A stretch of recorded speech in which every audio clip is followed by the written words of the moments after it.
राहुल गांधी का आरक्षण के खिलाफ बयान अब सियासी पारा ऊपर चढ़ गया है।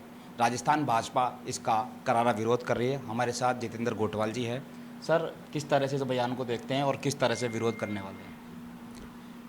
देखिए, मुझे लगता है कि राहुल गांधी के किसी भी बयान को हम देखेंगे तो उसमें से कहीं ना कहीं इस देश को तोड़ने की बू आती है।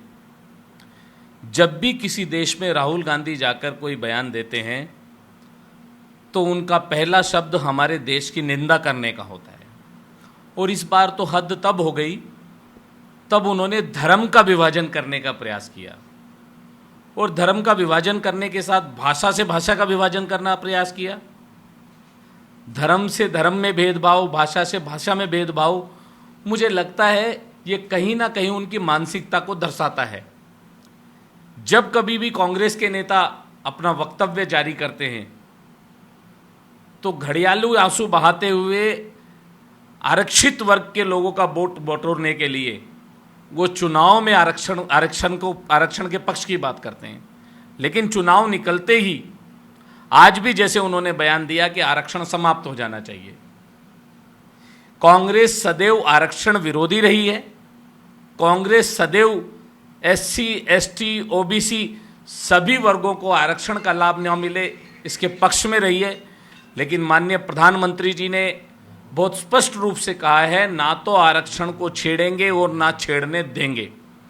इसलिए भारतीय जनता पार्टी स्पष्ट रूप से इस बात को कहना चाहती है कि राहुल गांधी आरक्षण विरोधी थे, आरक्षण विरोधी हैं और उनकी मानसिकता इस तरह की है, वो हमेशा आरक्षण का विरोध करते रहे हैं। भारतीय जनता पार्टी सदैव आरक्षण के पक्ष में थी। माननीय अमित शाह जी ने भी आज एक PC में ये कहा है कि हम लोग सदैव आरक्षण के पक्ष में थे, हैं और सदैव रहने वाले हैं। तो सर, प्रदर्शन किया जाएगा, सड़कों पे उतरेगी भाजपा? निश्चित तौर पर कल हमारे आरक्षित वर्ग के जो लोग हैं, SC, ST के लोग, OBC के लोगों ने एक योजना बनाई है।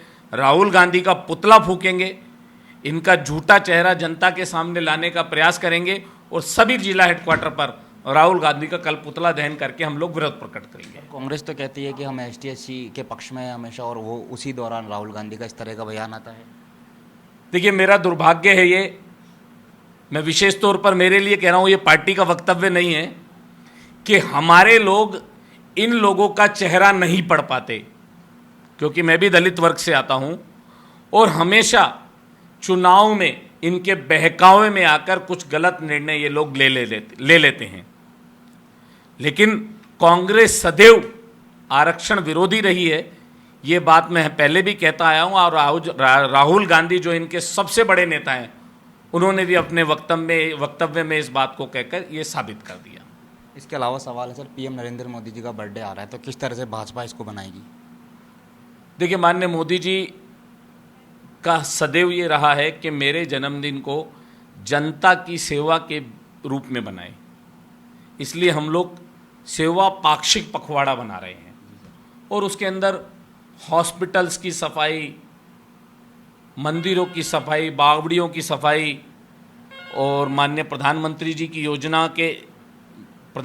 की इस केंद्र सरकार की योजनाओं के बारे में लोगों को जानकारी देना, उसका लाभ पहुंचाना, माननीय भजन लाल जी की सरकार की जो काम है वो जनता तक लेकर जाना, कुल मिला के जन सेवा के लिए हम लोग ये पखवाड़ा बना रहे हैं। और निश्चित तौर पर आज हमने एक पखवाड़े की टीम की घोषणा की है माननीय प्रदेश अध्यक्ष मदन राठौर जी के निर्देश अनुसार, और वो टीम हर जिले से अपनी टीम बनाकर इस पखवाड़े का कार्य जल्दी प्रारंभ हम लोग कर देंगे। सर, अंतिम सवाल, इस बार राजस्थान में बारिश जो है वो काफ़ी हुई है, तो किस तरह से नुकसान को देखते हुए आप अधिकारियों से बातचीत कर रहे हैं और किस तरह से किसानों का मुआवजा जो है वो देखा जा रहा है?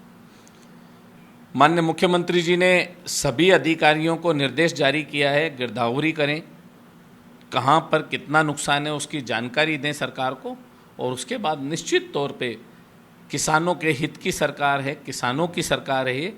माननीय मुख्यमंत्री जी इसको लेकर बहुत गंभीर है, हम अच्छा निर्णय करेंगे, किसानों को मुआवजा देने का प्रयास करेंगे। शुक्रिया सर। तो ये गोटवाल जी थे जो बता रहे थे कि किसानों की गिरदावरी की जाएगी और सभी अधिकारियों को दिशा निर्देश दिए गए। सहयोगी गोविंदा के साथ दीपक चावला, इंडिया डेली, जयपुर।